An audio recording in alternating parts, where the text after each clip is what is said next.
Selamat pagi. Assalamualaikum warahmatullahi wabarakatuh. Bertemu kembali dengan Ibu Yeni.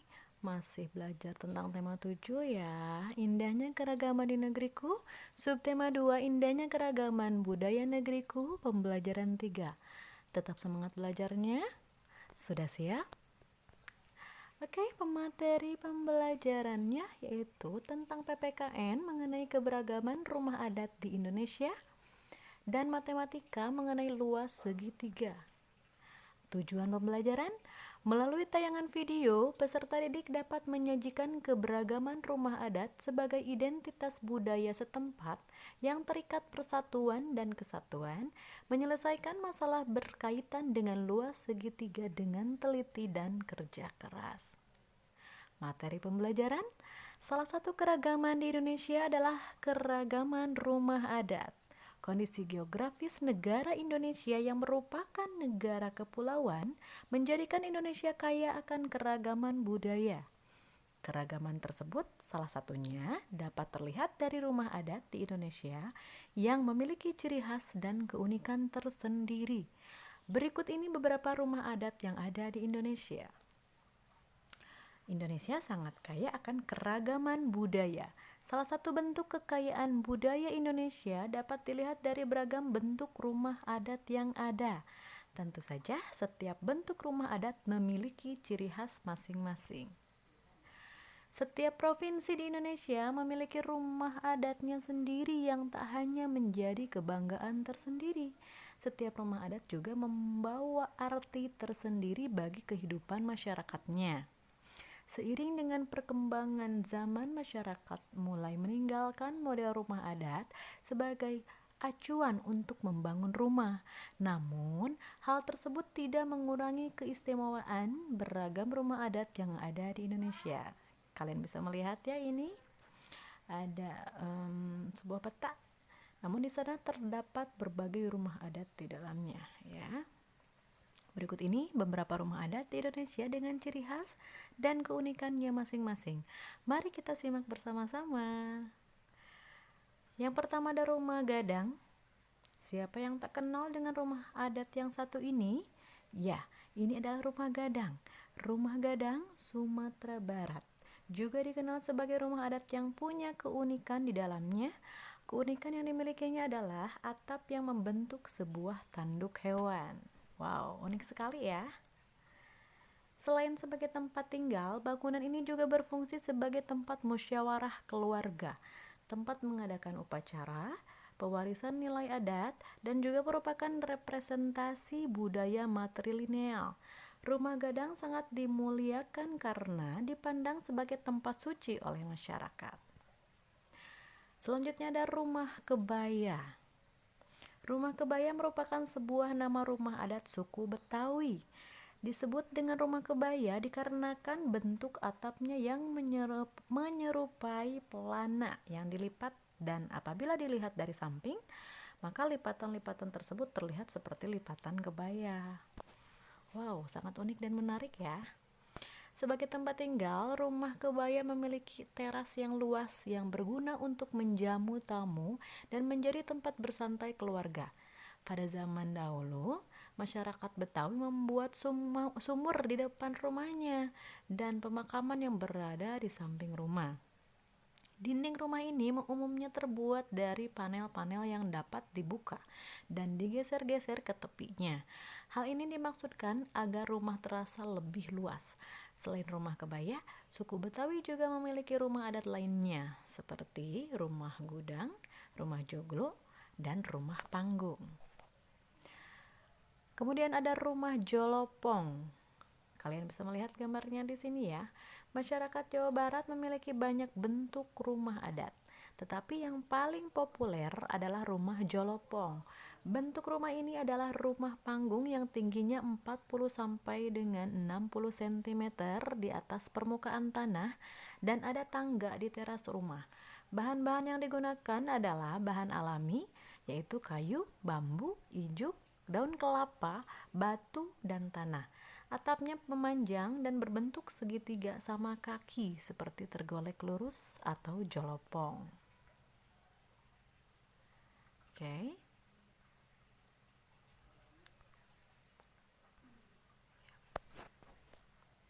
Ya, maaf, sebentar. Oke. Selanjutnya ada rumah betang. Rumah betang adalah rumah adat khas Kalimantan yang terdapat di berbagai penjuru Kalimantan dan dihuni oleh masyarakat Dayak terutama di daerah hulu sungai yang biasanya menjadi pusat pemukiman suku Dayak. Oke. Kemudian ada rumah tongkonan. Masyarakat Toraja punya rumah adat yang biasa disebut dengan rumah tongkonan, mempunyai bentuk atap yang mirip dengan perahu yang dibuat dari susunan bambu. Uniknya, setiap bangunan rumah tongkonan di bagian depan pasti memiliki deretan tanduk kerbau yang dijadikan sebagai status sosial dari tuan rumah. Arti tongkonan sendiri berasal dari kata tongkon yang mempunyai arti duduk bersama. Rumah adat ini mempunyai fungsi sosial dan budaya yang bertingkat-tingkat di masyarakat.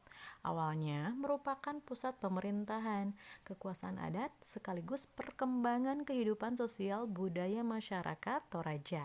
Dalam kenyataan sekarang ini, rumah tongkonan tidak lagi dijadikan rumah tempat tinggal, tetapi sudah tidak dihuni lagi.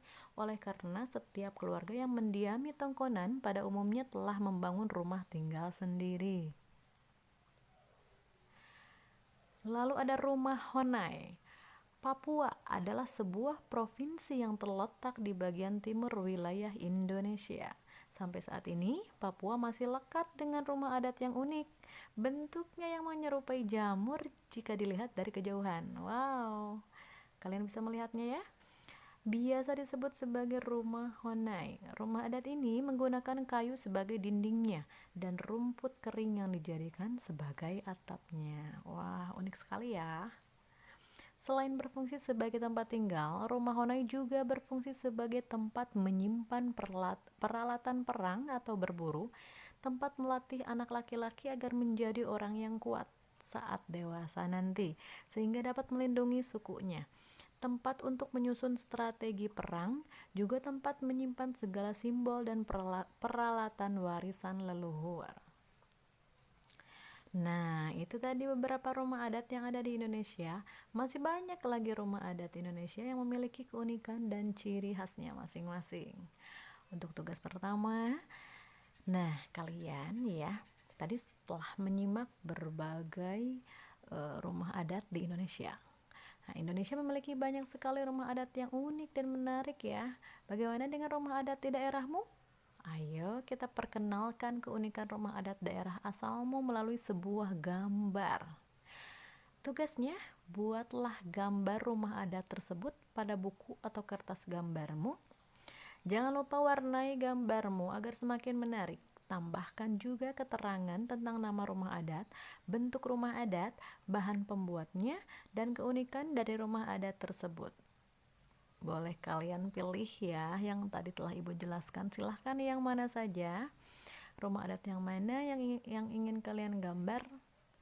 Oke, bisa ya, paham ya. Paparkan hasil karyamu dalam bentuk video atau gambar saja ya. Bentuk gambar saja ya, dan kirimkan ke boleh di WA grup atau sekalian nanti dalam pengumpulan tugas 1 minggu agar kalian dapat saling mengenal keragaman rumah adat daerah asal teman-teman kalian lainnya. Oke. Dalam bentuk gambar saja ya. Oke ya. Ananda, tahukah kamu mengapa banyak rumah adat Indonesia mempunyai atap berbentuk segitiga? Salah satu alasannya adalah kemudahan konstruksi dan daya tahannya yang kuat. Kamu sudah belajar mencari keliling segitiga, selanjutnya kamu akan belajar menentukan luas segitiga. Bagaimana caranya? Oke, lihat baik-baik dan simak baik-baik tentang luas segitiga ya.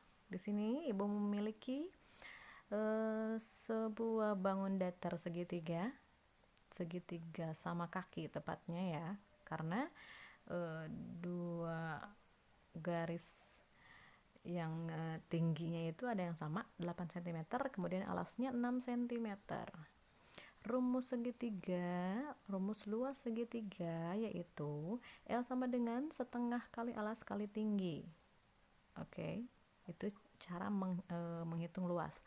Kemudian kalau misalnya kamu ingin menghitung alas, rumusnya seperti ini. A sama dengan L kali 2 dibagi T. Atau misalnya kamu ingin mencari tinggi, rumusnya seperti ini. T sama dengan L kali 2 dibagi A atau alas. Tentukan luas segitiga di samping. Tadi alasnya itu 6 cm dan tingginya 8 cm ya. Diketahui alas 6 cm, tinggi 8 cm. Ditanya luasnya berapa?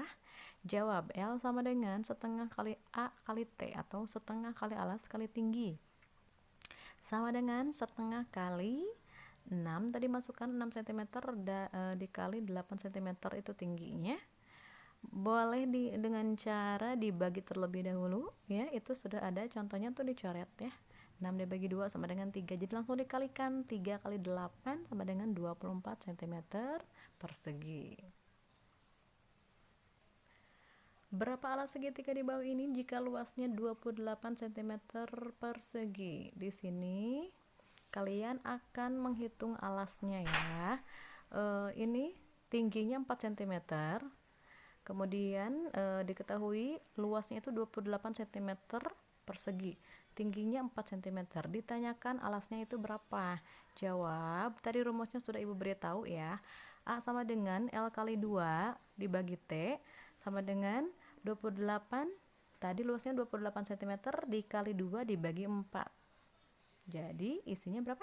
14 cm ya.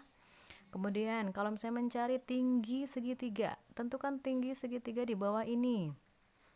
Bisa kalian lihat gambarnya ya. Alas segitiga tersebut 7 cm, luasnya 48 cm pangkat 2 atau 48 cm persegi. Kemudian diketahui luasnya itu 42 cm persegi, alasnya 7 cm. Ditanyakannya tingginya berapa? Jawab, masukkan rumus yang tadi, T sama dengan L kali 2 dibagi A sama dengan 42 dikali 2 dibagi 7 ya, sama dengan berapa? 12 cm.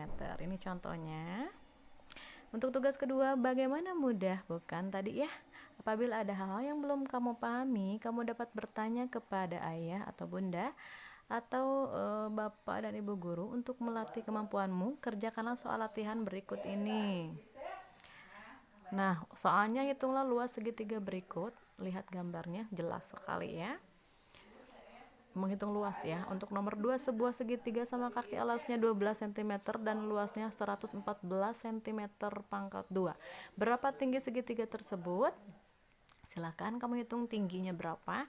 Kemudian nomor 3, sebuah segitiga sembarang mempunyai luas 640 cm pangkat 2. Apabila tingginya 40 cm, berapakah panjang alas segitiga tersebut? Wah, pasti kalian bisa ya. Selamat belajar. Kerjakanlah pada buku tulismu, kemudian fotokan dan kirimkan hasilnya kepada bapak atau ibu guru. Namun cukup dengan nanti pengumpulan tugas saja ya hari Sabtu depan. Ucapkanlah terima kasih pada ayah dan bunda yang telah mendampingi Ananda belajar dari rumah. Mari kita akhir kegiatan pembelajaran hari ini dengan membaca doa sesudah belajar. Kita baca hamdalah terlebih dahulu. Alhamdulillahirrahmanirrahim. Sampai jumpa lagi pada pembelajaran berikutnya. Wassalamualaikum warahmatullahi wabarakatuh.